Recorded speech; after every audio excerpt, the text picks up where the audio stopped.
अस्सलाम वालेकुम मुअज़्ज़िज़ वालिदैन। आज हमने बच्चों को जिस चीज़ की मशक करवाई वो है तोड़ से जोड़ और जोड़ से तोड़। जोड़ हमने लिखा बाग का, मिसाल के तौर पर कोई भी लफ्ज़ हम लिख सकते हैं जो 3 हरूफ से मिलके बना हो या 4 हरूफ से मिलके बना हो। बाग है जो कि 3 हरूफ से मिलके बना है। हम बच्चों से ये कहें कि इसके सारे हरूफ अलग अलग करते हैं, जैसे बे को अलग करते हैं, अलिफ को अलग करते हैं, बैन को अलग करते हैं और फिर इसको जोड़ के पढ़ें तो ये बाग है।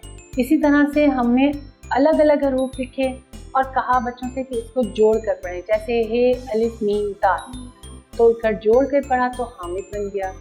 जामन, जे अलिफ जा मीम नून, जे अलिफ मीम और नून, 4 हरूफ को हमने तोड़ कर लिखा और पढ़ने के लिए बच्चों से कहा कि इसको लिखिए आप इकट्ठा करके तो कैसा होगा।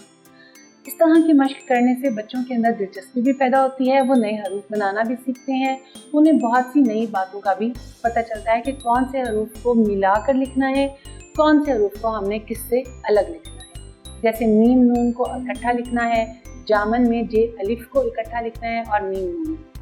ये छोटी छोटी सी मशकें हैं जो बच्चों को करवाने से बहुत फ़ायदा होगा। बार बार करवाते रहना चाहिए ताकि बच्चों के अंदर वो चीज़ ख़त्म नहीं हो और शौक़ पैदा हो उसको नए अल्फाज बनाने का। हमारी ये वीडियो यहीं पे ख़त्म होती है। इंशाअल्लाह ताला अगले सबक के साथ फिर आपसे मुलाकात होगी। तब तक के लिए अल्लाह हाफ़िज़।